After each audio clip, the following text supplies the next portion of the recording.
2 acre ஒரு அருமையான தென்னந்தோப்பு வந்து நம்ம இன்னைக்கு சேலுக்கு கொடுத்துருக்கோங்க. இந்த இடம் வந்து எங்கே அமைஞ்சிருக்குன்னு பார்த்துட்டிங்கன்னா, நம்ம கிணத்துக்கடவு லொக்கேஷன், அதாவது கோயம்புத்தூர் டிஸ்ட்ரிக்ட்ங்க, கிணத்துக்கடவுங்க. கிணத்துக்கடவுலேருந்து சரியாக வந்து ஒரு 10 to 15 நிமிஷத்துக்குள்ளே இந்த இடத்துக்கு வந்து நம்ம ரீச் பண்ணலாங்க. வந்தால் தங்குற மாதிரி ஒரு அருமையான ஒரு பண்ணை வீடு ஒன்று உள்ளே இருக்குதுங்க. அதெல்லாம் வந்து பார்த்துட்டிங்கன்னா, ஒரு 10 மாடு கட்டுற அளவுக்கு வந்து ஒரு பெரிய ஷெட்டும் வந்து உள்ளே இருக்குதுங்க.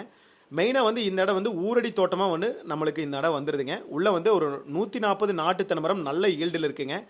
நியரபிளாக, அதாவது வந்து பார்த்துட்டிங்கன்னா உங்களுக்கு நல்ல இன்டீரியர் வாரமும் இல்லாமல் நல்ல ஒரு கிராமத்துக்கு பக்கத்தில் ஒரு 2 ஏக்கர் வந்து ஊருக்கு பக்கத்துலேயே, அதாவது வந்து மக்கள் தங்குற ஒரு வில்லேஜுக்கு பக்கத்துலேயே வந்து ஒரு தோட்டம் வாங்கணும்னு தேடிட்டு இருந்தீங்கன்னா, இல்லை உங்கள் ஃப்ரெண்ட்ஸ் யாராவது தேடிட்டு இருந்தாங்கன்னா கண்டிப்பாக அவங்களுக்கு இந்த இடத்த ரெஃபர் பண்ணுங்கள். மாட்டு ஷெட்டு, அதாவது வந்து பார்த்திங்கன்னா ஒரு 10 மாடு கட்டுற அளவுக்கு மாட்டு ஷெட்டு வந்துடுதுங்க. கிணறு வந்து இந்த பூமிக்குள்ளேயே வந்து கிணறும் வந்துடுதுங்க. தண்ணி சோர்ஸ் பொறுத்த வரைக்கும் ஒரு அருமையான வாட்டர் சோர்ஸ் இருக்கிற ஏரியாவில் இந்த இடம் வந்து சேலுக்கு வந்திருக்கு. கிணத்துக்கடவு லொக்கேஷனுங்க, கோயில்பாளையம் ஏரியாவில் தான் ப்ராப்பர்ட்டி வந்து சேலுக்கு வந்திருக்குங்க. ஏதாவது டீட்டெயிலும் நம்ம சேனலில் காண்டாக்ட் பண்ணுங்கள்.